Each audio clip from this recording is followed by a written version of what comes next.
everyone, it's Angie. Welcome back to my channel, Angie and the Great World. I normally start off my videos warning you about any background noise you're going to hear. Today, the neighbors across the way have a birthday celebration happening, and they do have music playing on and off. I can hear it very clearly. I don't know if my phone's mic is going to pick it up. If it does, I hope it's not too distracting. But I wanted to go ahead and share with you what I read this past week. So I finished 2 books. I'm still reading 2 other books that were rollovers from the previous week. And then I started 3 new titles, which were not on my June TBR. So the first book I wanted to talk about is Grandma Gatewood's Walk by Ben Montgomery. I read this for Summer of Sport. It is nonfiction, and it tells the true story of Emma Gatewood, who was the first woman to through hike the Appalachian Trail, and I believe that was in 1955. I found Emma Gatewood's life very fascinating, so I really enjoyed the book. I believe I gave it 5 stars. My only quibble is the way the author chose to lay out some of this additional information that he sprinkled throughout the book. John Vaillant did the same thing in The Tiger, but John Vaillant had really smooth transitions in between the main story and this extra information. Ben Montgomery did not. His transitions were very awkward, and it got to be very annoying, but it didn't lessen my enjoyment of the book. Like I said, I gave it 5 stars, and it is a book that I definitely recommend. The second book that I finished was also for Summer of Sport, and that was In the Year of the Boar and Jackie Robinson by Betty Bow-Lord.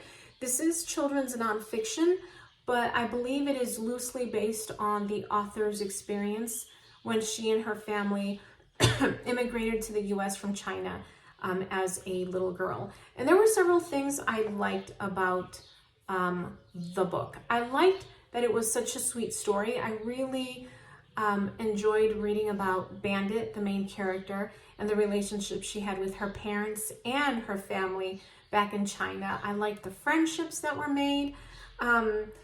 I really liked the way this was a positive immigrant story. Not that Bandit didn't experience negatives. She did. She was called names. She was bullied. I mean, just the language barrier. And you can imagine how hard, how difficult that would be. But I liked that the focus was a positive one.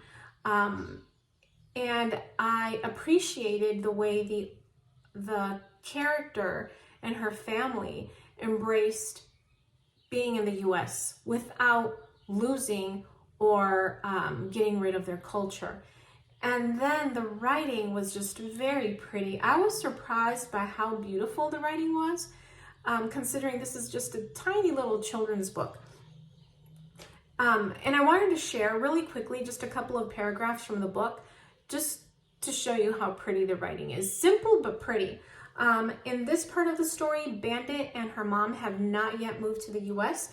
They are still in China, and they have they're celebrating Chinese New Year. The final day of the Year of the Dog lasted until dawn. No one slept, not even precious coins. For tradition had long decreed that a bad dream on any New Year's Eve was an omen of bad tomorrows. To make sure no one had a nightmare, all the beds in the house of Wong stood empty until the skies were lit by the dawn and the danger passed. The lofty hall of ancestors was festooned with holiday banners and graced with clansmen from near and far. They formed clusters of color like the glass pieces in a kaleidoscope. Everyone's gown was of bright silk or brocade, and many were embroidered with gold and silver threads and lined in fur, or stitched with sequins and pearls. And so, yeah, it's just so pretty. It was just a very enjoyable experience overall, a very enjoyable reading experience. I believe I gave this 4 stars. I am still reading 2 titles that I started the previous week. The first one is In the Valley of the Sun. I don't remember the author. Oh, No, I was going to say, I don't remember the author's name. Then I thought, no, yes, I do. No, I don't. No, yes, I do. The author is Andy Davidson, I think. And this is a vampire western. I am reading it for June on the Range. Last week I mentioned that I was not enjoying the story at all. Now I am 35% of the way through and my interest has picked up. We are reading some history of two of the main characters, and their history is actually really interesting. In a way, I actually might have preferred to read like those stories rather than the one I'm currently reading, if that makes sense. I don't think that made sense. Anyway, I am still reading In the Valley of the Sun. I'm also still reading A Mystery of Mysteries, The Death and Life of Edgar Allan Poe. And I, again, don't remember the author. I know he has a last name that I had never heard. Dawidziak? I don't know. I'll put it up here somewhere. And I am still enjoying this book. And then I started reading 3 other titles. I started reading Chaos, Charles Manson, the CIA, and the Secret History of the 60s. I recently heard somebody talking about this, but I cannot remember who it was. But it sounded really interesting. I went on to Archive and I was shocked to see that they had a copy of the book, and I was further shocked to see that it was actually available for checkout. I'm not very far. I think I'm only 2 chapters in, but I am intrigued. I'm intrigued. And I want to see what connections the author makes to all these topics. I started reading Harry Potter and the Goblet of Fire back in April. It was a reread.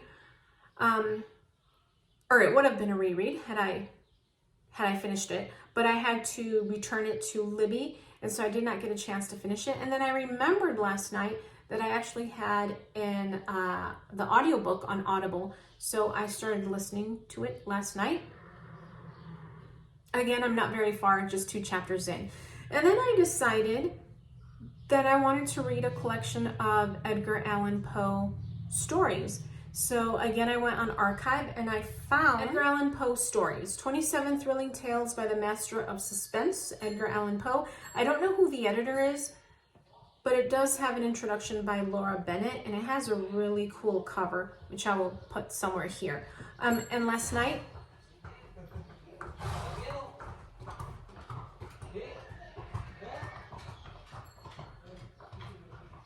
two people on horseback going by. Last night I started the book and I reread The Telltale Heart, which I had read, I think, like most American high schoolers back in high school. And then I did realize today, I don't think I have ever mentioned that I share a middle name with one of Edgar Allan Poe's female characters. I don't think I've ever shared my middle name. I don't think I've ever mentioned that I have the same name as an Edgar Allan Poe character. Now, I wasn't named after the character. We just happened to have the same name. If you want to guess what that name is, put your guesses down below. I had one guy tell me once that he didn't understand why I would choose to associate my name with such a dark reference when there were certainly so many wholesome associations I could make.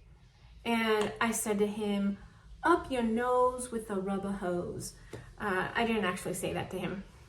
I wish I had, though. Anyway, that was not very nice of me. But, you know, get off your high horse. Anyway, I'm not telling you that. I'm telling him that. Anyway, that's it for now. Thank you so much for watching. I appreciate it as always, and I will talk to you later. Bye.